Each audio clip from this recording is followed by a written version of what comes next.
Vamos falar um pouco sobre casamento em Westeros.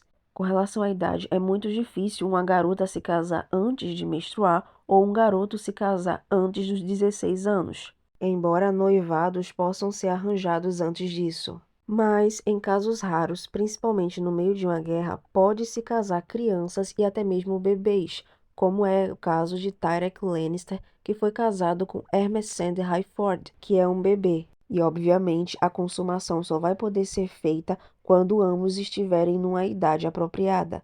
E é considerado muito perverso levar um cônjuge para a cama, sendo ele muito novo. Nós vemos isso no caso do Viserys com a Aemma, que são os pais da Rhaenyra.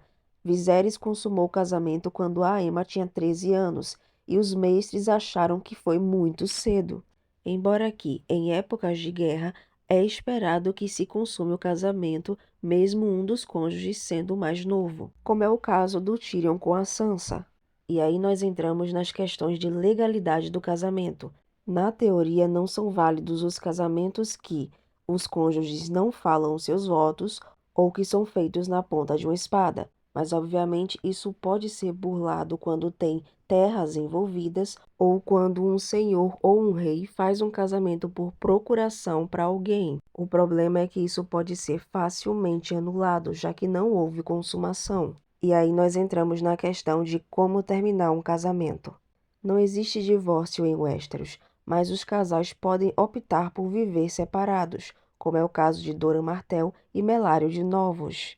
Mas existe a anulação, principalmente se o casamento não for consumado, e pode ser feito por um conselho de fé, por um alto septão ou por um rei. Alguns casamentos específicos podem ser anulados mesmo depois de consumados, como foi o caso do casamento do Tyrion com a Tysha, que foi anulado mesmo depois de ser consumado por um conselho de fé. E pelo que o Martin explica, isso só pode ser realizado depois de ser solicitado por um dos noivos, embora eles não precisam fazer isso presencialmente. E pelo que dá a entender, um rei também pode deixar sua esposa de lado e se casar com outra mulher, mesmo que ela tenha lhe dado filhos. Só não temos a explicação do que acontece com as crianças nesse caso e da repercussão negativa que isso tem nos Sete Reinos. Eu acho que depois que o Westeros foi unificado, isso nunca aconteceu. Só aconteceu quando eram reinos independentes. Embora que, parando para pensar, o plano do Renly e do Tyrell no primeiro livro é fazer com que o Robert deixe de lado a Cersei e case com a Marjorie.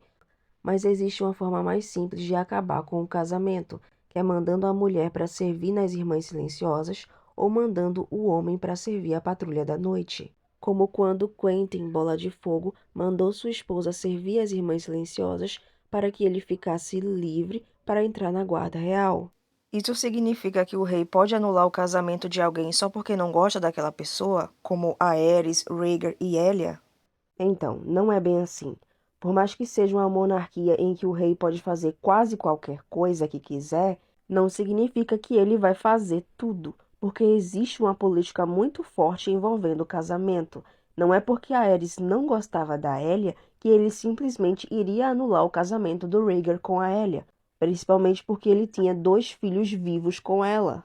Por que eu tô falando na questão do Aerys e não do Rhaegar? Porque Rhaegar não era o rei. Rhaegar era só o príncipe herdeiro, e isso significa que ele não tem poder para anular um casamento.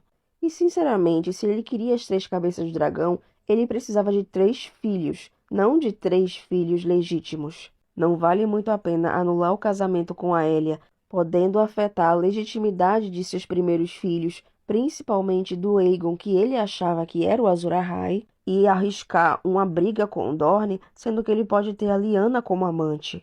Então, assim, pra mim, não faz sentido nenhum o Rhaegar tentar a anulação do casamento com a Elia, e muito menos ele conseguir essa anulação de um alto septão sem motivo razoável e manter isso escondido de todo mundo. Mas, obviamente, essa é a minha opinião. Então quer dizer que a Sansa da série é uma adúltera? Teoricamente, sim e não. O casamento da Sansa com o Tyrion é muito fácil de anular. Primeiro, porque ela foi obrigada a se casar. Segundo, porque ela não pronunciou os votos. E terceiro, o casamento não foi consumado. Ou seja, o casamento dela com o Tyrion tá prontinho para ser anulado. Mas, como ainda não foi anulado, ela ainda é considerada esposa do Tyrion. O problema é que na série é um pouco diferente. Existe um tipo de lei da terra, que se não for consumado o casamento automaticamente pode ser anulado. E foi isso que o Mindinho usou para dizer para Sansa e para os Bolton que o casamento dela com o Tyrion não era válido. Então, pela série, o casamento da Sansa com o Ramsay não é um adultério, é um casamento normal. Eu realmente odeio isso e foi muito burro eles fazerem isso para casar a Sansa com o Ramsay porque não tinha necessidade, mas isso é diferente do que eles fizeram com o Rhaegar e a Lyanna. No caso da Sansa, eles acabaram adaptando a questão de que um casamento não consumado pode ser anulado. Só que, em vez de ser por um alto septão ou por um conselho de fé, eles colocaram que é pela lei da terra, o que pode fazer sentido porque eles estão no norte e no norte não se adora a fé dos sete, e sim os deuses antigos. Então, infelizmente, nesse caso faz sentido. No caso do Rhaegar e da Lyanna, não faz sentido, porque eles simplesmente passaram por cima de todas as regras e leis que nós sabemos que esse universo tem. Mas, sinceramente, na série, eu acho que a Sansa amaria dizer que o casamento dela com o Ramsay não foi válido, porque dificilmente seria considerado adultério. As pessoas sabiam que o Ramsay machucava ela, então seria considerado abuso mesmo. E aí ela poderia dizer com todas as letras na série que ela nunca foi considerada Lannister ou Bolton, e sim sempre uma Stark. Não que o casamento vai mudar isso. Afinal, ela é da casa mais importante do norte, dificilmente ela perderia o sobrenome. Mas seria uma boa resposta para Lyanna Mormont, por exemplo, que a deixaria desconfortável, já que a casa Mormont, além de não ajudar ela até aquele momento, estava criticando ela por ter sido abusada. Ou para dar uma resposta àqueles haters da Sansa que dizem que ela não é mais Stark por causa de casamento. Obviamente, isso só é válido na série porque nada disso aconteceu nos livros e dificilmente vai acontecer.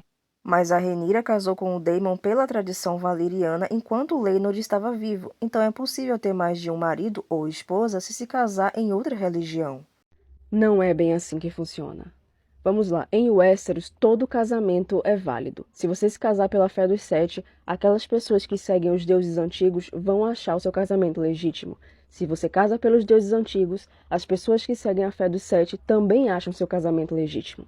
E se você se casar na cultura valeriana, as pessoas que seguem a fé dos sete e as que seguem os deuses antigos também vão achar legítimo. E se a gente for parar para pensar, isso é bem liberal com respeito a todas essas religiões. Mas a questão é que a poligamia não é aceita. Você não pode casar com duas pessoas pela mesma religião. E você não pode casar com uma pessoa por uma religião e outra pessoa por outra religião. O segundo casamento não é considerado válido se o seu primeiro casamento não for anulado ou se seu primeiro cônjuge não tiver morrido. Vou dar o exemplo de Maegor Targaryen. Ele era casado com Cerise Hightower e tinha consumado o casamento. Só que depois de um tempo, ele se casou com Alice Holloway, numa cerimônia valeriana presidida pela própria Visenya. E adivinhem, muitas pessoas não consideravam esse casamento legítimo. Algumas pessoas até conheciam a Alice como prostituta de Maegor. E a gente tem que lembrar que a questão do excepcionalismo Targaryen que o Jaehaerys implementou não cobria poligamia, só cobria o incesto. Obviamente, eles podem usar essa desculpa e dizer que para os Targaryen e para os Velaryon esse casamento é válido. Mas para o Westeros, no momento que o Laenor volta ou que alguém descobre que ele está vivo, o casamento da Rhaenyra e do Daemon não tem mais validade, e os filhos dela com o Daemon são considerados bastardos. O meu problema com isso é que tudo poderia ter sido resolvido se eles seguissem o livro e matassem o Laenor, porque não tem justificativa para manter o Laenor vivo. Até a questão do dragão dele, que é o Seasmoke, é montado por outra pessoa exatamente porque o Laenor não está vivo. Eu entendo que eles vão fazer o Laenor voltar e ficar do lado da Rhaenyra, apoiar a Rhaenyra e provavelmente salvar ela ou o Jace, mas isso é desnecessário, abre brechas narrativamente e politicamente falando, principalmente se a gente considerar o futuro conflito que a Rhaenyra vai ter com Corlys e com a família Velaryon. E tudo isso para quê? Para colocar o Daemon e a Rhaenyra como bonzinhos? É nessas questões que a gente vê a dualidade deles, com a possibilidade do Daemon estar envolvido na morte do Laenor. Enfim, eu fiz esse vídeo só para dizer que deixar o Laenor vivo foi uma mudança totalmente desnecessária e que eles casarem pela cultura valeriana em Westeros não vale nada se o Laenor estiver vivo. Quer dizer, isso não é tão válido no universo dos livros. Na série a gente sabe que tudo é diferente. Mas e depois do casamento? Em Westeros existe a tradição de roupa de cama, que consiste em, depois do casamento, os noivos serem levados pelos convidados até a cama. A noiva é levada e despida no trajeto pelos homens da festa, que também inclui seus familiares, enquanto os homens também são despidos e levados até a cama pelas mulheres da festa, que também inclui seus parentes femininos. Vou dar um exemplo. No casamento vermelho, não era para Catelyn estar lá na hora do massacre, era para ela estar ajudando na cerimônia de cama.